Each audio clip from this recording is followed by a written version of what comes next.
الرحیم الحمدللہ رب العالمین والصلاة والسلام علی سید الانبیاء والمرسلین اما بعد فاعوذ باللہ من الشیطان الرجیم بسم اللہ الرحمن الرحیم سبحان الذی اسریٰ بعبدہ لیلا من المسجد الحرام الی المسجد الاقصی الذی بارکنا حولہ لنریہ من آیاتنا انہ هو السمیع البصیر۔ صدق اللہ مولانا العظیم وصدق رسولہ النبی الامی الکریم ونحن علی ذلک من الشاہدین والشاکرین والحمد للہ رب العالمین۔ معزز حاضرین و ناظرین و سامعین، اللہ رب العزت کی توفیق اور اس کی کرم نوازی سے میں نے حضور صلی اللہ تعالی وسلم کے عظیم معجزہ معراج مبارک کے حوالے سے دو خطبات جمعۃ المبارک میں اس کا پس منظر بھی بیان کیا، اور معراج مبارک میں اس کے جو مقاصد تھے ان پر بھی کچھ اختصار کے ساتھ روشنی ڈالی تھی۔ آج کی یہ گفتگو بھی انشاءاللہ العزیز اسی سلسلے کی کڑی ہے کہ اس عظیم معجزہ تاجدار کائنات صلی اللہ تعالی وسلم معراج النبی صلی اللہ تعالی علیہ وسلم سے انسانیت کے لیے بہت سارے راستے کھولے، انسان کیا کیا عروج و کمال حاصل کر سکتا ہے، اور آقا علیہ الصلوۃ والسلام کی غلامی سے مومنین کس حد تک ترقی اور عروج حاصل کر سکتے ہیں۔ مفکر پاکستان علامہ محمد اقبال رحمۃ اللہ تعالی علیہ نے اس پر اپنا نقطہ نظر بیان کیا اور فرمایا کہ سبق ملا ہے یہ معراج مصطفیٰ سے مجھے کہ عالم بشریت کی زد میں ہیں گردوں۔ لوگ تو یہ سمجھتے رہے کہ شاید انسان کی بساط اتنی بھی نہیں ہے کہ اس دیوار کے پیچھے دیکھ سکے یا وہاں تھوڑے سے فاصلے پر کسی کی آواز کو سن سکے، تو اس لیے انہوں نے اپنی فہم، اپنی عقل کی بنیاد پر ہر چیز کو دیکھنے کا وتیرہ اپنایا۔ اور افسوس تو اس بات کا ہے کہ ماننے والے بھی، ایمان رکھنے والے، ایمان کا اعلان کرنے والے بھی ان حقیقتوں سے پردہ اٹھانے کی طرف جانے کی بجائے اس کو سرے سے ہی عقل و فہم کے منافی قرار دے دیا، اور معجزات کو سمجھ ہی نہ سکے کہ معجزہ کہتے کس کو ہیں۔ اللہ اپنے نبیوں کو معجزات عطا فرماتا ہے۔ معجزات کا مطلب یہ ہے کہ دنیا اس کام سے عاجز ہوتی ہے جو اللہ رب العزت اپنے نبی کے ہاتھوں سے کروا دیتا ہے، تو وہ ماننے پر پھر مجبور ہو جاتے ہیں کہ یہ واقعی اللہ کے نبی اور رسول ہیں۔ اور وہی کام جو نبی کو بطور معجزہ عطا کیا جاتا ہے وہ حضور صلی اللہ علیہ وسلم کے غلاموں کو بطور کرامت عطا کیا جاتا ہے، یعنی وہ وہی کام کر کے دکھاتے ہیں جو تاجدار کائنات صلی اللہ تعالی وسلم کے نالین پاک کی خیرات ہوتی ہے، اور غلامی رسول کے دعویٰ میں ایسے کام کر کے دکھاتے ہیں کہ دنیا وہ کام نہیں کر سکتی۔ تو نبی کے ہاتھوں سر انجام پانے والا معجزہ کہلاتا ہے، اور حضور کی امت کے افراد سے ایسے جس پر دنیا عاجز آ جائے وہ کام نبی کے غلاموں کے ہاتھوں سر انجام پانے کو کرامت کہتے ہیں۔ اللہ اپنے نبی کے غلاموں کی عزت افزائی کرتا ہے تاکہ لوگوں کو پہچان ہو کہ غلامی رسول صلی اللہ تعالی وسلم کا مقام کیا ہے۔ یہ آیہ مبارکہ میں نے ابھی تلاوت کی، مختصر سا اس کا ترجمہ ایک مرتبہ پھر عرض کر دیتا ہوں۔ سبحان، ہر قسم کے نقص و عیب سے پاک ہے وہ ذات، الذی اسری بعبدہ، جس نے اپنے محبوب ترین بندے کو سیر کروائی۔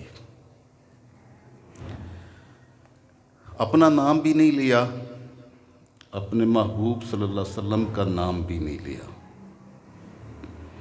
کیونکہ ساری دنیا جانتی ہے کہ ہر قسم کے نقص و عیب سے پاک ایک ہی ذات ہے، اور وہ ہے اللہ رب العزت کی ذات۔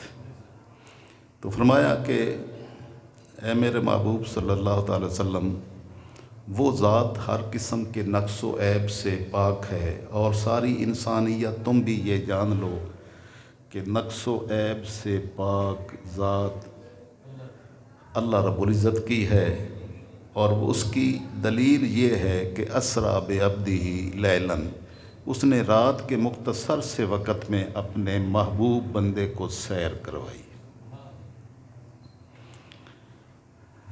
بعبدہ ہی کہا، اپنے بندے کو۔ قرآن مقدس میں حضور سرور کائنات صلی اللہ تعالی وسلم کے بہت سارے اسماء گرامی کا تذکرہ ہے۔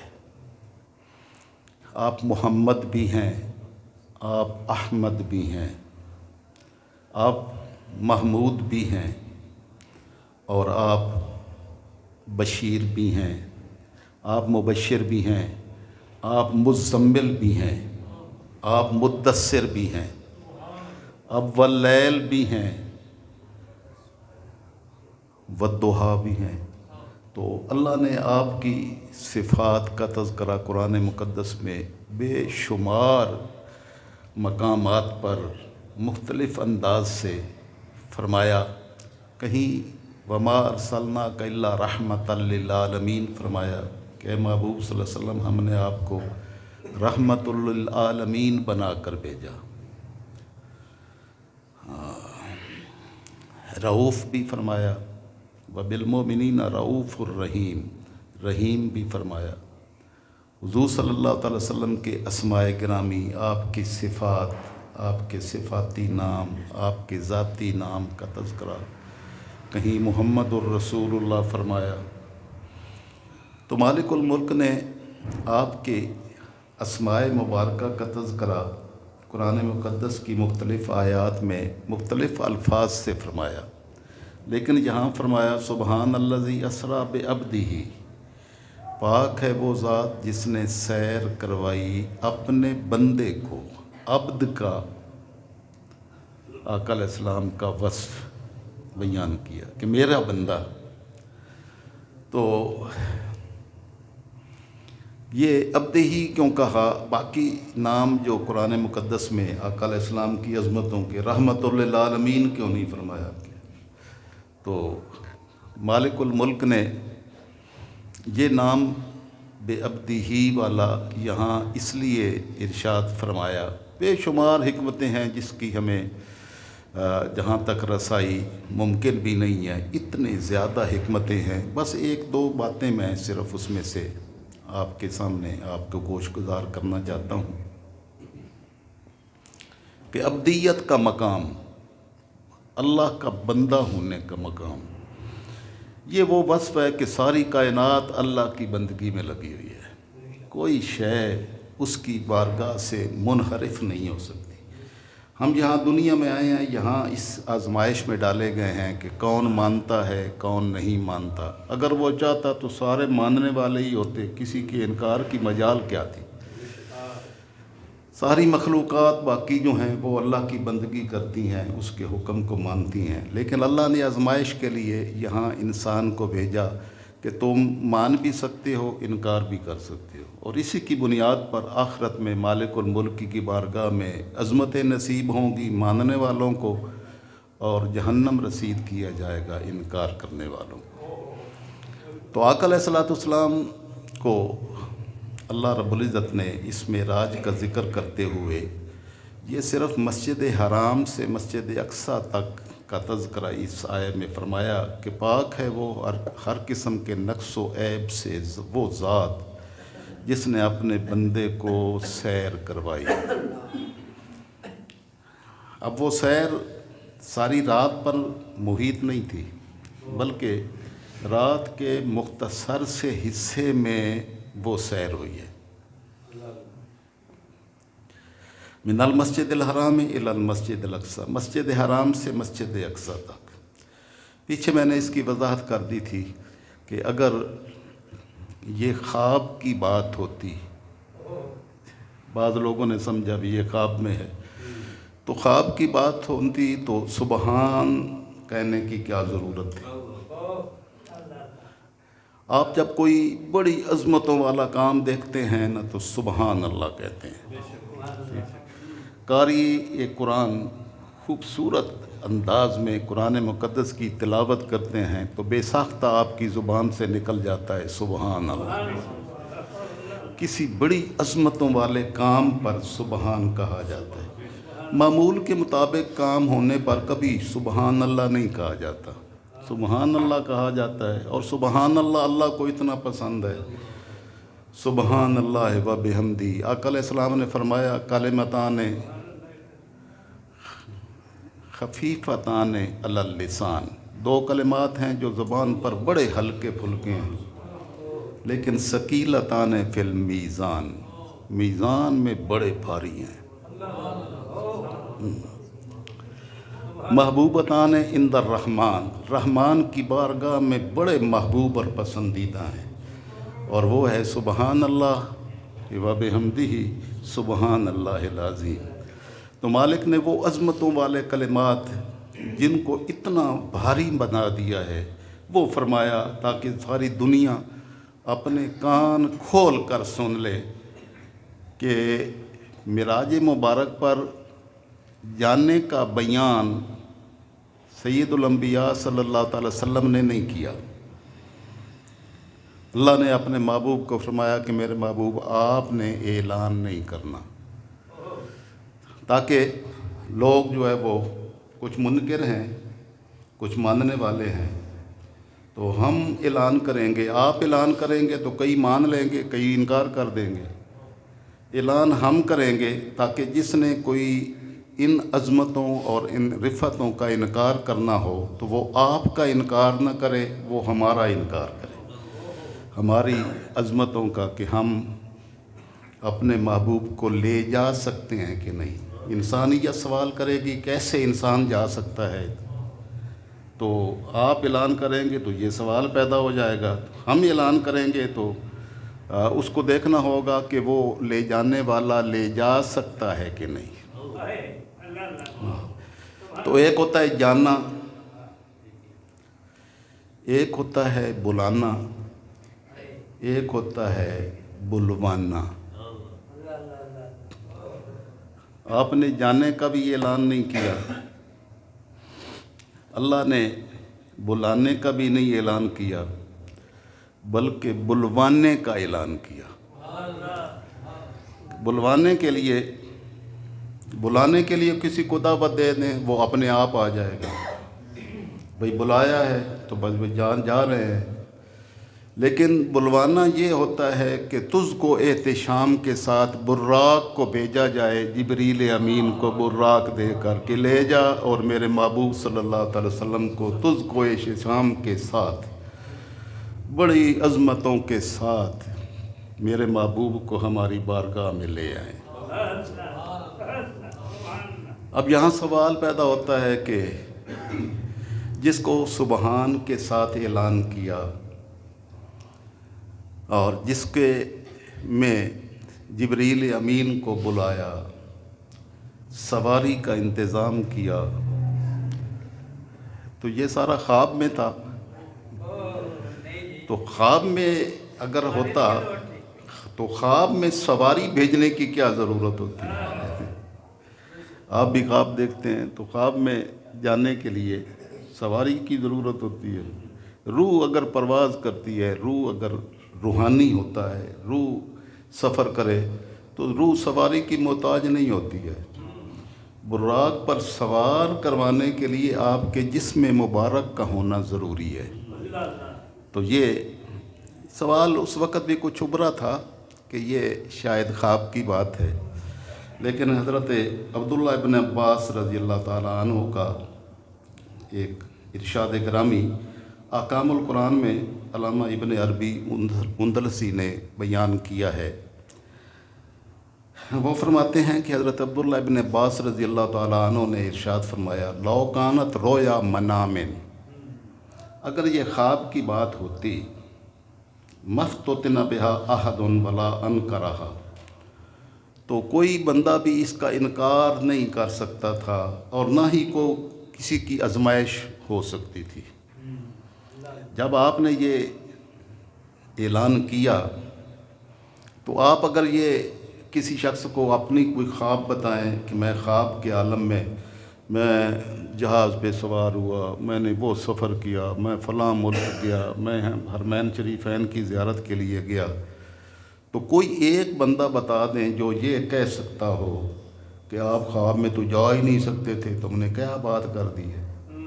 اس کا کوئی بندہ انکار کرتا ہے کہ وہ کوئی کہے بھی میں نے خواب میں جہاز کی سواری کی، میں خواب میں فلاں ملک گیا، کوئی بندہ بھی انکار نہیں کر سکتا۔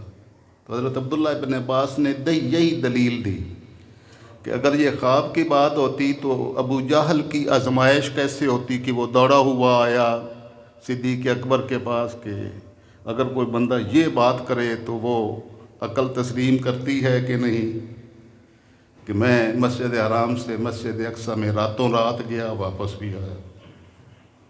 تو اس کا کہنا ہی اس بات کی دلیل ہے کہ آپ کا دعویٰ خواب کی بات نہیں تھی، جسم اقدس کے ساتھ جانے کی بات تھی۔ نہیں تو نہ صدیق اکبر کی آزمائش اس سے ہو سکتی تھی اگر خواب کی بات ہوتی، اور نہ ابو جہل کی جہالت ظاہر ہو سکتی تھی، اور نہ ہی کوئی انکار کر سکتا تھا، کیونکہ سارے ہی مانتے ہیں اس میں کا کون انکار کر سکتا ہے۔ ہر شخص کو خواب تو آتی ہیں اور خوابوں میں پتہ نہیں کدھر کدھر سفر کرتا ہے۔ پھر فرمایا فَإِنَّهُ لَا يَسْتَبْعَدُ عَلَىٰ أَحَدٍ، کہ یہ کسی شخص پر بھی کوئی بعید کوئی نہیں سمجھا جاتا، کوئی بندہ یہ نہیں بعید کہتا کہ یہ خواب میں کیسے تو جا سکتا ہے، تو ادھر کہاں گیا، یہ کوئی بندہ بھی اس کا انکار نہیں کر سکتا۔ ان یرا نفسہ یخترق السماوات ویجلس علی الکرسی ویکلم الرب، حضرت عبداللہ بن عباس نے فرمایا کہ کوئی شخص بھی اس کے لیے یہ بعید نہیں ہے کہ وہ زمین و آسمان کو چیرتا ہوا آسمانوں سے اوپر بلند ہو اور خواب کے عالم میں جائے، تو اس کا کون انکار کر سکتا ہے؟ یہ خواب میں تو ہر کوئی یہ کر سکتا ہے۔ تو یہ آقا علیہ السلام کے معراج مبارک کی بات خواب کی نہیں تھی۔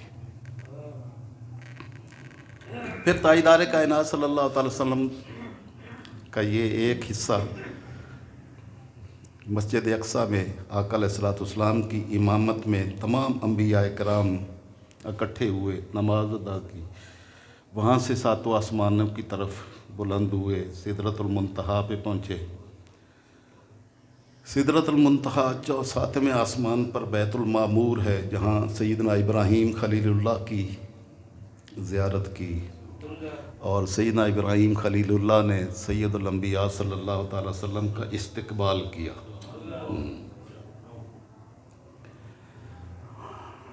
پھر جبریل امین بھی تھے، بعض نے کہا کہ جبریل امین کی زیارت کی تھی وہاں، تو جب وہ لینے کے لیے آئے تھے تو وہاں نہیں زیارت کی تھی جبریل امین کی۔ جبریل امین تو رمضان المبارک میں آقا علیہ السلام کی بارگاہ میں ہر روز حاضر ہوتا تھا،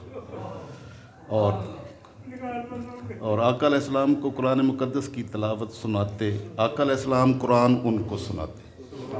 اور سارا قرآن لے کر بھی تو آقا علیہ السلام کی بارگاہ انور میں جبریل امین ہی آئے تھے، تو وہ زیارت سے خالی تھی. جب قرآن کی وحی آپ کے قلب انور پر نازل ہو رہی تھی تو جبریل امین کو نہیں دیکھا تھا. جبریل امین کو وہاں دیکھنے کے لیے آپ نے جانا تھا.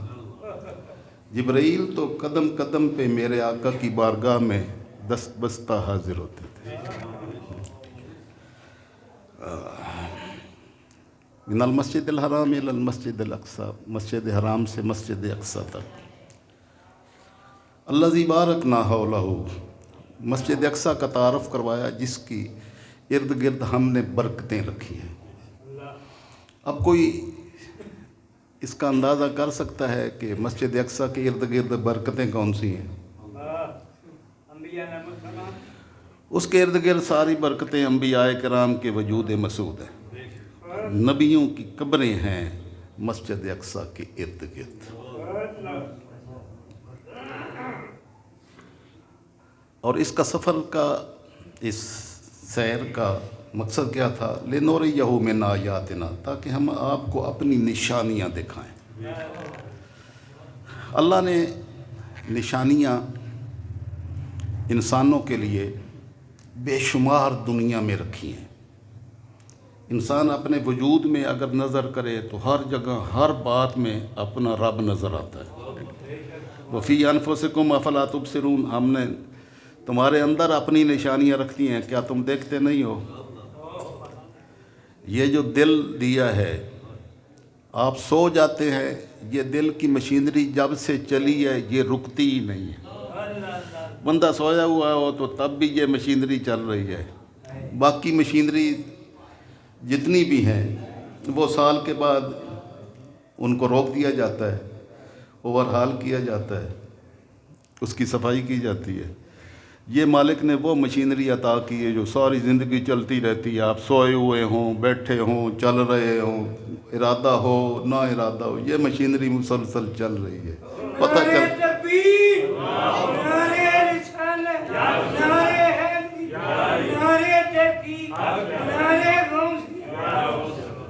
پتہ چلتا ہے کہ کوئی ہے، ہاں، جس نے یہ سب کچھ بنایا ہے.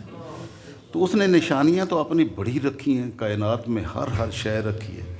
لیکن یہ نشانیاں تو ہر ایک کے لیے ہیں. جو نشانیاں اللہ نے اپنے محبوب کو دکھائیں وہ اس سے ہٹ کر تھیں، وہ کسی اور نے نہیں دیکھی. وہ کون سی نہیں دیکھی؟ جو اپنے محبوب کو اپنی نشانیاں دکھائیں. لِنُرِيَهُ مِنْ آیَاتِنَا، تاکہ ہم اپنی نشانیاں دکھائیں. یہ نشانیاں تو مالک نے بے شمار انسانیت کے لیے رکھی ہیں جو ہم کو نظر آتی ہیں. جدھر دیکھتا ہوں ادھر تو ہی تو ہے. میں تجھے ڈھونڈتا رہا تسبیح کے دانوں میں، تو ذرہ ذرہ میں عیاں تھا مجھے معلوم نہ تھا. میں تمہیں ڈھونڈتے ہوئے تسبیح کے دانے پھیرتا رہا کہ شاید اس میں تو ہے، لیکن بعد میں پتہ چلا تو جدھر میں دیکھتا ہوں ادھر تو ہی تو ہے. تیری عظمتیں، تیری کبریائی ہر طرف نظر آتی ہے. لیکن محبوب کو فرمایا کہ ہم نے